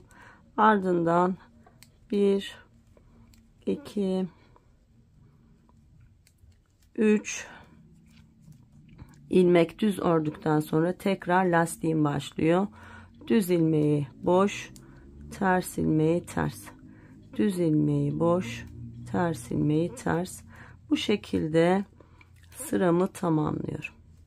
Şimdi arka sırada var olan ilmeklerin yine şu 3 düz bir omuzda, 3 düz diğer omuzda olacak şekilde arka sırada ters olacak. Diğer ilmeklerimizin tamamı yine lastik çalışması. Hemen göstereceğim. Bakın, sıram tamamlandı. Şimdi arka sıradayız.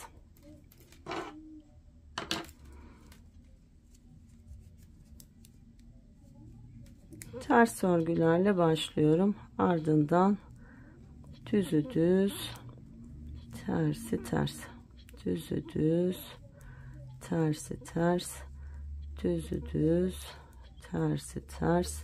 Öndeki 3 ilmeğim arkada ters, onları da ters olarak örüyorum. Sonra yine lastikte düzü düz, tersi ters.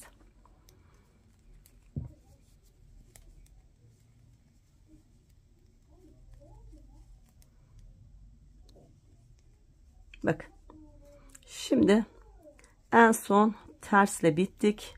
Ardından bir düz, bir ters, bir düz, bir ters. 25 ilmeğimizi örüyoruz. Bir düz, bir ters. Bir düz, bir ters. Bir düz, bir ters. Bir düz, bir ters. Bir düz, bir ters. Bir düz, bir ters. Bir düz, bir ters.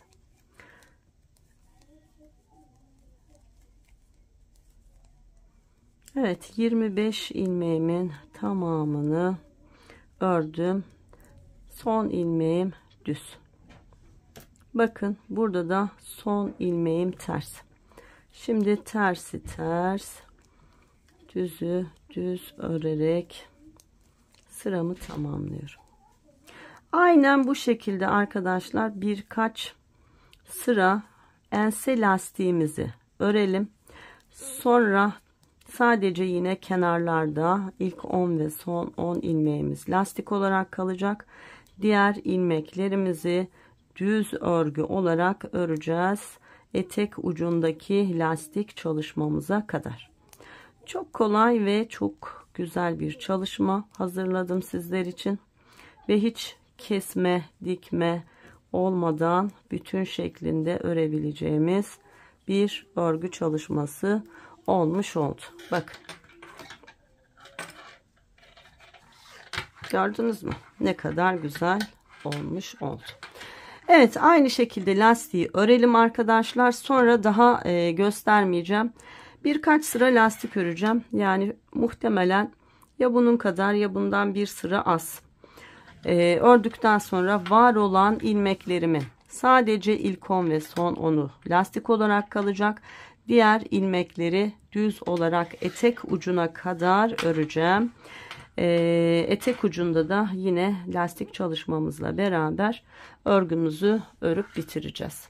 Evet, bir miktar öreyim, sonra alt lastiğiyle devam edelim. Arkadaşlar, arka bedeni ördüm. Bu benim için yeterli bir uzunluk olmuş oldu. Nasıl ayarladım size hemen söyleyeyim. Ama söylemeden önce kaç santim ördüğümü söyleyeyim. Bakın, şu arka yaka lastiğinden ölçtüğümde tam 35 santim uzunluğunda bir örgü ördüm. Şimdi şu diğer tarafı, ön tarafı ölçelim. Bakın, ön tarafta da şöyle tuttuğumda bakın 35 santim şuraya kadar olan kısım, bakın. Görüyor musunuz? Şimdi lastik çalışması yapacağım ve örgüyü bitireceğim arkadaşlar. Şuna dikkat ettim. Siz de bu şekilde ölçünüzü alın. Bakın. Şimdi şöyle yaptığımda, yaka kısmını ayarladığımda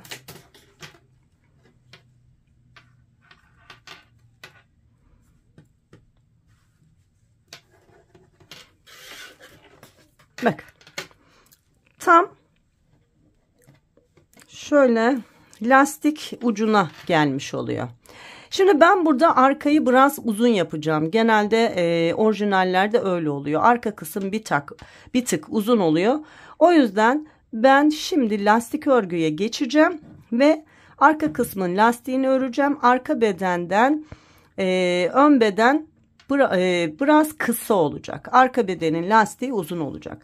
Ama siz şayet ön ve arka bedenin uzunluğu aynı olsun istiyorsanız şu ön ve arka bedeni düz örgülerini, şöyle modelli örgüleri, bakın şöyle tuttuğumuzda, bakın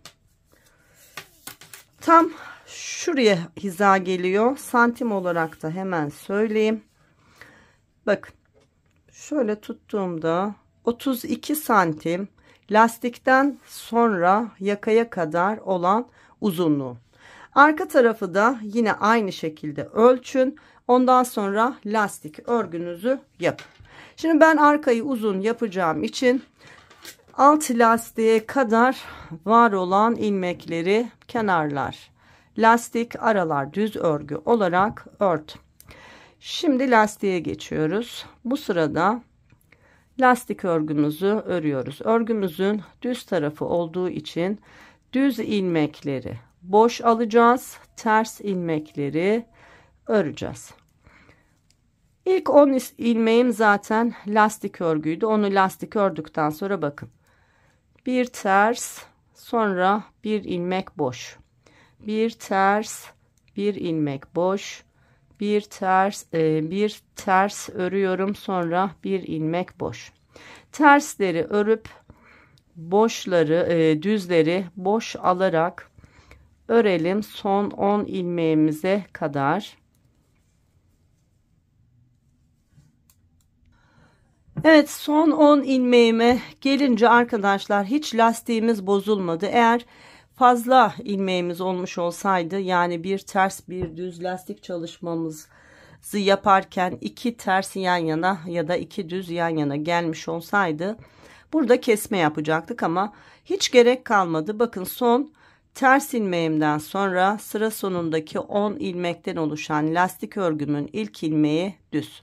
Tersten sonra düz, sonra tersi ters örüp düzü boş olarak alıyorum. Evet, lastik kurulumunu yaptık. Şimdi arkadaşlar şu ön lastiğimiz kadar uzunlukta lastiğimizi örelim. Sonra tıpkı şu yaka kesiminde düzleri düz örüp kesip tersleri ters örüp kesmiştik ya. Aynı şekilde keselim ve bitirelim. Sonra şu yan bağcıklarıyla ilgili bağcık çalışmasıyla örgümüze devam edelim. Arkadaşlar, alt lastiğimi de ördüm ve örgümü tamamladım. Bakın, arka tarafımız böyle. Santim olarak da şimdi size ölçü vereceğim. Şöyle omuzdan itibaren tuttuğumda tam 41 santim uzunluğunda arka bedenin uzunluğu ve 28 santim genişliğinde de en kısmımız var arkadaşlar. Ön bedende şöyle ön bedeni tuttuğumuzda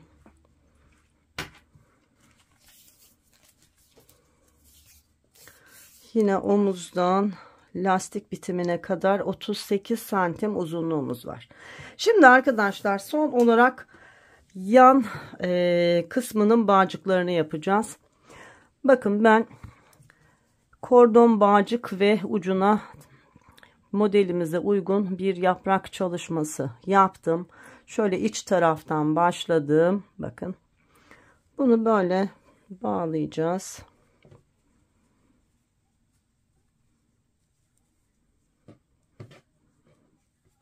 Evet, bağcık çalışmamızla beraber bir tarafımız bitmiş olacak. Şimdi ikinci tarafı birlikte yapacağız arkadaşlar. Bakın, bu şekilde ayarladıktan sonra kaç santimden başladığımı hemen söyleyeyim. Şöyle omuzdan tuttuğumda tam 20 ile 21. santimin arasına, yani 20 santimden sonra bağcık çalışmamı yapmışım. Aynı şeyi arka taraftan da bakın, karşılık aldığımızda 20 santim. Şöyle uçtan hiza aldığımda yine tam 17 santime denk geliyor. Yani alttan yukarı 20 santim, alttan yukarı 17 santim, üstten aşağıya 17 santim. Ben bunu böyle katladıktan sonra, ön arkası düzgün olduktan sonra, bakın şu yaka çalışmasında biraz ense oyu vermiş olduk. Rahat bir çalışma olsun, enseye dayanmasın diye. Şöyle birbirinin hizasına getirdikten sonra hiza alarak kordon çalışmamı yaptım. Örgü şişi olarak da çorap şişi kullanıyoruz kordon bağcıklarda. İsterseniz kordon bağcık yerine tığla bağcık çalışması yapabilirsiniz. Ya da ipi vurarak bağcık çalışması yapabilirsiniz. Nasıl arzu ederseniz. Bakın şimdi. Tam hizası burası. Geliyorum 1, 2, şu 3. kısımdan, 3. ilmekten, yani bakın tam karşılığı. 3. ilmekten girip şöyle 2 ilmeği alıyorum. Örgümün düz tarafından örmeye başlayacağım. Bu arada tam 1,5 yumak ip kullanmış oluyorum arkadaşlar. 1,5 yumakla örgümü tamamlayacağım. Şimdi başlayalım. 2 ilmek aldık şişimize, nasıl devam edeceğiz hemen göstereyim. Şu başlangıç ipimi biraz uzun bırakıyorum. Böyle 6-7 santim uzunluğunda. Çünkü o bana lazım olacak. Ve ilk ilmeğimi düz örgü olarak ördükten sonra ilmeği şişten çıkarmıyorum. Yönünü değiştiriyorum arkadaşlar. Bu ilmeği yine bir kez daha düz örgü örüyorum. Yani bir ilmekten 2 ilmek çıkarmış oldum. Şimdi ikinci ilmeğe de aynısını yapıyorum. Önce ilmeği bir kez örüyorum. Şişten çıkarmıyorum. Yönünü değiştiriyorum ve ikinci kez örüyorum. Bakın başlangıç ipim de böyle uzun kalmış oluyor. Şimdi var olan ilmeklerimi şişimin ucuna doğru itiyorum.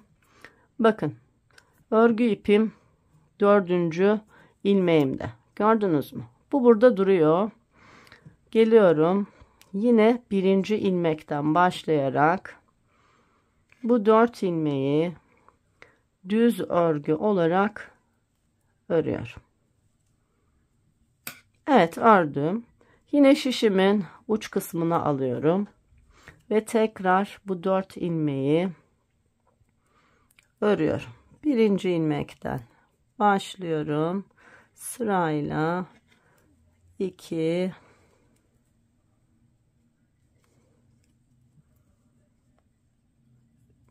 3 ve 4 ilmeği ördüm. Yine ilmekleri şişimin ucuna alıyorum ve yine bakın ipim arkada 4. ilmekte. 1. ilmekten tekrar örmeye başlıyorum. Bu şekilde istediğimiz uzunluğa ulaşana kadar kordon çalışmamızı çalışacağız arkadaşlar. Bakın ip arkada. 1. ilmekten örmeye başlıyorum. Sadece ilmekleri kaydırıyoruz arkadaşlar ve tekrar örüyoruz. Yani bir önden bir arkadan değil, hep düz taraftan ve ilk ilmekte dahil 4 ilmeği düz örgü olarak örüyoruz. Bakın kordonumuz oluşmaya başladı. Şimdi kaç santim öreceğiz hemen söyleyeyim. Başlangıçtan itibaren şurası başlangıç yerim. Başlangıçtan itibaren tam 28 santim önce kordonu örüyorum. Ondan sonra yaprağı öreceğiz. Şimdi 28 santime bu kordon boyumuzu tamamlayalım. Yaprak çalışmasıyla zaten bitirmiş olacağız. Evet arkadaşlar, bakın birbirinin aynısı uzunlukta ördüm. Şimdi tam yaprak çalışmamın olduğu yerdeyim. Şimdi yaprağımızı çalışacağız. Tıpkı örneğimizde uyguladığımız gibi burada da uygulayacağız. Bakın 4 tane ilmeğim var. Yine ipim bakın burada. Fakat artık bundan sonra normal hem önden hem arkadan örerek devam edeceğiz. Bakın ilk ilmeği düz örgü olarak ördüm. Şişime ipimi doladım. Sıradaki 2 ilmeği birlikte örerek bir kesme yaptım. Ve bir kez daha şişime ipimi doladım. Son ilmeğimi örttüm. Yaprağın ilk kurulumunu yaptık. Şimdi örgümüzün arka tarafında var olan ilmeklerimizin tamamını örüyoruz. 2 3 4 5 ilmek ördüm. Tekrar örgümün düz tarafındayım. Yaprağımızın 2. ajurunu çalışacağız. Kurulumda 1. ajuru çalıştık. Şimdi ilk ilmekten itibaren 1 2 ilmek düz örüyorum. 3. ilmeğim ana ilmeğim, bir dola, ana ilmeği ör, tekrar bir dola, sonra 2 ilmeği örerek sıramı tamamladım. Arka sırada var olan ilmeklerimin tamamını ters örgü olarak örüyorum. 2 3 4 5 6 ve 7. Tekrar örgümün ön tarafındayım ve 3. ajur çalışmamı yapacağım. Başlıyorum. İlk ilmekten itibaren 1, 2, 3 düz ilmek örüyorum. Bakın ana ilmeğim burada. Bir dola, ana ilmeği ör, bir dola, 1, 2, 3 düz ilmek örerek sıramı tamamlıyorum. Yine örgümün arka tarafında var olan ilmekleri ilk ilmekte dahil ters örgülerle örüp sıramı tamamlıyorum. 6, 7, 8, 9 ilmek ters ördüm ve tekrar örgümün düz tarafındayım. 3 tane ajur çalışmış olduk. 1, 2, 3. Şimdi 4. ve son ajurumuzu çalışacağız. Yaprağın daha büyük olmasını isteyen arkadaşlar bunu 5'te yapabilirler. Ama ben ördüğüm büyüklüğe göre 4 ajurluyu oldukça yeterli buldum. Evet, 1, 2, 3, 4 düz ilmek ördüm. Bakın ana ilmeğim burada. Bir dola, ana ilmeği ör, tekrar bir dola, 1, 2, 3, 4 ilmek örerek sırayı tamamladım. Yine arka sırada var olan ilmekleri ilk ilmek de dahil ters örgülerle örüp sıramı tamamlıyorum. 5, 6, 7, 8, 9, 10 ve 11. Evet, ajur çalışmalarım bitti. 4 tane ajur çalışması yaptım. Şimdi arkadaşlar artık bakın şuraya kadar geldik, artırdık. Şimdi yaprağımızı keserek bitireceğiz. Örgümün ön tarafındayım. İlk 2 ilmeğimi şöyle soldan sağa doğru birlikte örerek ilk kesmemi yaptım. Ardından 1, 2, 3, 4, 5, 6, 7 ilmek düz ördüm. Sıra sonunda 2 ilmeğim kaldı. Yönleriniz benimki gibi tersse yönlerini değiştirerek sağdan sola doğru 2 ilmeği birlikte örüp sıranızı tamamlayın. Arka sırada yine ilk ilmek dahil olmak üzere var olan ilmeklerin tamamını ters örgü olarak örüp sıramızı tamamlıyoruz. 9 ilmeğimiz vardı. 9 tersle bitirdim. Tekrar ön kısımdayız. Yine birinci ve ikinci ilmeği şu ikinci ilmeğin arasından batarak soldan sağa doğru birlikte örerek bir kesme yaptım. Ardından 1, 2, 3, 4, 5 düz ilmek ördüm. Sıra sonunda 2 ilmeğim kaldı. Yönlerini değiştirdim ve sağdan sola doğru bu 2 ilmeği birlikte ördüm. Şimdi örgümüzün arka sırasında var olan ilmekleri ilk ilmekte dahil ters örgülerle örüyorum. 4, 5, 6 ve 7. Tekrar ön kısımdayız. Sıradaki 2 ilmeği soldan sağa doğru birlikte ördüm. Ardından 1, 2, 3 düz ilmek ördükten sonra sıradaki 2 ilmeği sağdan sola doğru birlikte ördüm. 5 ilmeğim kaldı. Ters örgülerle örüp sıramızı tamamlayalım.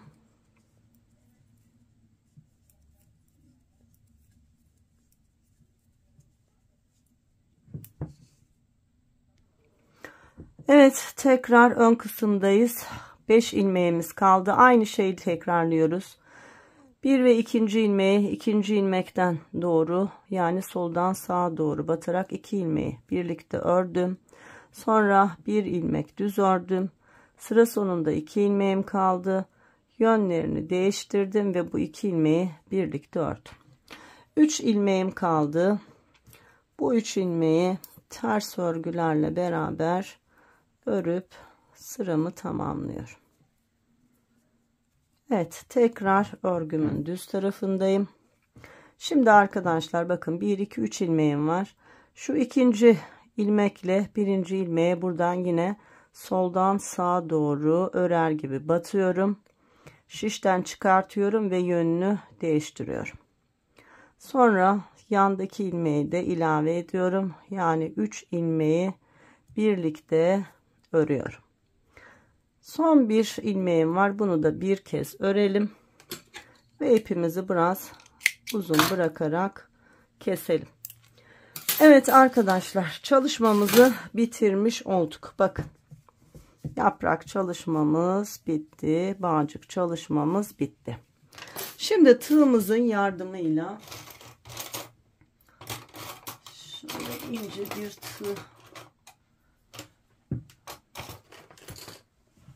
Evet, şimdi tığımın yardımıyla bakın, yaprağımın arka tarafından şöyle ilmek arasından batıyorum.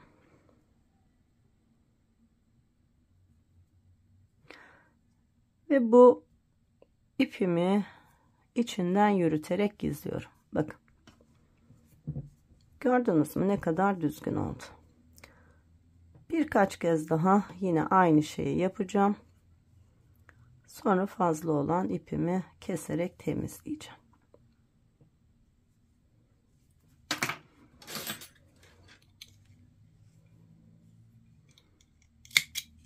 Bakın, tertemiz bir yaprak çalışması. Şimdi başlangıçta ipimizi biraz uzun bırakmıştık. Şimdi arkadaşlar, bunu tığla da yapsanız olur ama iğneyle daha düzgün olur. O yüzden dikiş yaptığınız örgü dikiş iğnenize ipinizi geçirin. Evet, geçirdik. Bakın, şimdi buradan normalde ilmek aldık. Ama buranın böyle daha sağlam olması lazım. Çünkü devamlı bağlanacak ve açılacak ya. O yüzden bunu sağlamlaştıralım. Geliyorum, örgümle beraber şöyle bağcığımın içerisine batarak bunu buraya iyice sabitliyorum. Şu arka tarafa hiç geçmiyorum. Örgünün şöyle birinci katından giriyorum ve sağlamlaştırıyorum. Bakın. Evet, bu bizim için yeterli. Bakın ne kadar daha sağlam oldu. Artık bu bağcığa hiçbir şey olmaz. Şimdi bir düğüm atalım. Şöyle ipimizi şöyle düğümleyelim. Ardından şu bağcığımın içerisine bu böyle içi müsait, bakın, içerisine fazla ipimi yolluyorum. Tekrar aynı şeyi yapıyorum ve fazlasını keserek temizliyorum. Evet, bakın ne kadar düzgün oldu. Şimdi bağcıklarımı bağlayayım arkadaşlar. Şöyle son halimizi bir görelim bakalım, nasıl bir güzellik ördük. Büyüklük olarak da rahat 2 3 4 bilemiyorum, bayağı büyük bir çalışma oldu. Çocuğunuzun beden ölçüsünü alarak arkadaşlar, en ve boyda oynama yaparak istediğiniz büyüklükte siz de örebilirsiniz. Evet, kameramı ayarlayıp hemen geliyorum. Evet arkadaşlar, bağcıklarımı da bağladım. Ne kadar güzel oldu değil mi? Ben çok beğendim. Çok da keyif alarak örmüş oldum. Yandan bağlanan süeter modeli istemiştiniz ama ben bu sefer malum yapraklı modeli çalışmayı özellikle istemiştim. Çok da güzel oldu. Şu bağcıkların yapraklarına özellikle bayıldım. Dediğim gibi büyük bir çalışma oldu arkadaşlar. Rahat 3, 4, 5 yaşın kullanabileceği bir çalışma oldu. Son kez size ölçü vereyim. Şöyle tuttuğumda arkadaşlar 41 santim boyumuz var. 28,5, hatta şöyle esneyen de bir şey arkadaşlar. Bakın, bu esniyor. Rahat 32 santim falan olur. Yani 28-29 santim şu şekilde genişliğimiz var. Ama bakın nasıl esniyor. Bu rahat 32 santime kadar esner. Çok güzel bir çalışma olduğunu düşünüyorum. Ben özellikle arkayı biraz uzun çalıştım. Şöyle, ama siz arzu ederseniz anlatım yaparken de söyledim, aynı boy çalışabilirsiniz. Nasıl arzu ederseniz. Ama şu yapraklar ve şu yan görüntü zaten yetti bile. Ben öyle düşünüyorum.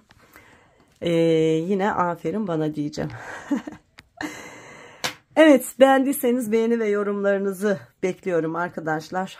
Halen kanalıma abone olmayan arkadaşlarım varsa, şu anda da beni izliyorlarsa, abonelikler ücretsiz. Sizden abonelik sırasında ya da sonrasında ücret talep edilmez. O yüzden gönül rahatlığıyla kanalıma abone olabilirsiniz.